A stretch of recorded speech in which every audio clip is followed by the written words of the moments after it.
cidade, de olho na economia e em um cenário aí de consumo mais cauteloso e concorrência cada vez maior, pequenas e médias empresas têm buscado novas estratégias para manter o crescimento.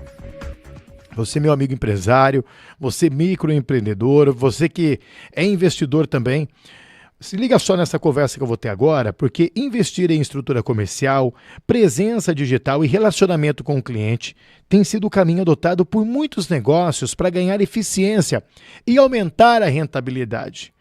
A minha conversa agora é com o fundador do Grupo Alfa, o Gustavo de Oliveira, ele que vai falar sobre... Ele que é um especialista em desenvolvimento comercial e vai nos auxiliar a aumentar a rentabilidade. Tão jovem, o Gustavo Oliveira está comigo por aqui e já de olho na economia, de olho no crescimento, hein, Gustavo? Seja bem-vindo. E aí, meu amigo, tranquilo? Tudo certo? Tudo Como é que você tá? certo, graças a Deus, Gustavo. Gustavo, é o Tá de seguinte, bola. o consumidor aí tem mudado os hábitos nos últimos anos? Como que isso está impactando a venda das empresas? E nesse cenário, como que eu posso aumentar a rentabilidade, Gustavo? Boa. Ó, cada vez mais aqui que a gente vem observando, tá?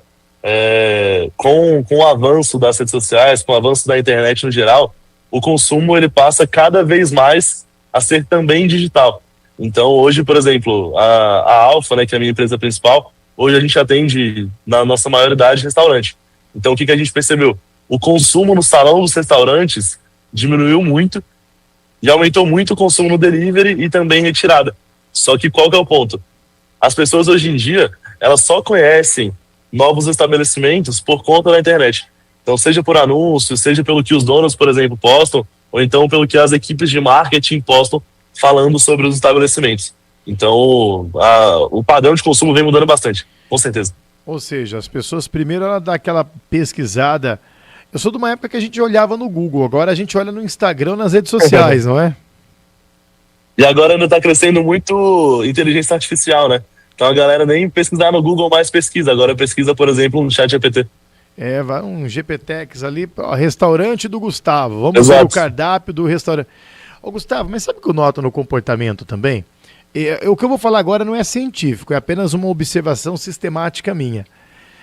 Que as pessoas elas almoçam naqueles locais que elas têm como indicação, ou em locais, por exemplo, em que elas se sentem fidelizadas. Ó, eu gosto de determinado local. Talvez pelo jeitinho do ambiente, a música, a decoração, o atendimento, enfim. E a rede social ou o atendimento, qual que tem um peso mais importante, que é um fator preponderante ali para fidelizar o cliente? Por exemplo, a gente está usando como alimentação, mas a gente pode falar de outros locais. Por exemplo, barbearia também, que é um nicho importante, que a gente sempre gosta de ir no mesmo lugar, não é? Não, com certeza. O que eu vejo como padrão, tá? Quando é a primeira visita, o que vai te levar? É uma indicação ou então o que você viu nas redes sociais. Mas agora, para fidelizar, só tem uma coisa que fideliza. É ambiente e atendimento. Então, esses são os pontos principais. De primeiro momento, pode ser que uma indicação, por exemplo, faça o cliente ir até o estabelecimento. Agora, para continuar indo, aí é outra história. Aí você tem que ganhar, de fato, com o seu operacional rodando. Então, igual você falou, questão de barbearia. Como é que você ganha o cliente? Você fazendo um bom corte de cabelo, dando uma boa experiência para ele ali dentro. Restaurante, um bom atendimento, uma boa comida, questão de valor, né, ticket médio parecido ou então um pouco abaixo dos seus concorrentes. Tem algumas estratégias diferentes para fidelizar. Depende do que o dono vê com melhores olhos ali.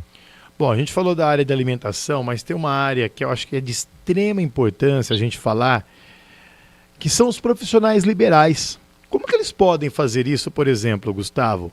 Olha, tem profissionais da área odontológica, profissionais da área da psicologia, médicos, advogados também, engenheiros. Sim. Vou contar um pouco da minha experiência, porque assim, querendo ou não, quando eu comecei, eu era como se fosse um profissional liberal. Então, querendo ou não, o que a gente fala que é profissional liberal? Normalmente são prestadores de serviço. Isso. Então, prestadores de serviço, eles têm ainda mais condição de vender mais, de ter mais clientes anunciando online, por exemplo, que foi a trajetória que eu fiz. Então, contando de maneira bem breve aqui, como que eu comecei a minha empresa, eu tô aqui no escritório, inclusive, eu não sei se vai dar para enxergar bem, ó. Hoje são 160 50 pessoas aqui no nosso escritório, mas quando a gente começou a mexer com marketing, a gente não tinha nenhum cliente. O que a gente fez para começar a captar? E, inclusive, quem é dentista, igual você falou, psicólogo e tudo mais, dá para se inspirar muito nesse case. A gente começou a construir a nossa imagem, então postar conteúdo orgânico e investir pesado em anúncio. Aí o que começou a acontecer? A gente começou a entregar resultado para os nossos primeiros clientes e aí a gente começou naquele ciclo de indicação, por exemplo. Então, acho que esse é o playbook. É isso que as pessoas precisam seguir. Primeiro você investe na ideia do negócio, você investe na aquisição dos seus primeiros clientes, depois desses primeiros clientes, com o resultado que você entrega para eles, eles vão conseguir te entregar uma nova carteira de cliente e assim por diante. Então, hoje esse é o nosso foco. É ter cada vez mais clientes, deixar eles cada vez mais satisfeitos. Ô Gustavo, agora, como fazer tudo isso, por exemplo, em um Brasil que no ano de 2026, a gente está em pandareco aí com Copa do Mundo, com eleição, tá todo mundo vivendo aí no estresse e no limite desses assuntos que vão dominando aí o cenário. Convocação hoje, né, da seleção. Hoje tem convocação da seleção brasileira. Por exemplo, como que, diante de tudo isso, como que remar nessa maré aí? Cara, é complicado. O que eu posso dar de dica é se preparar com o calendário.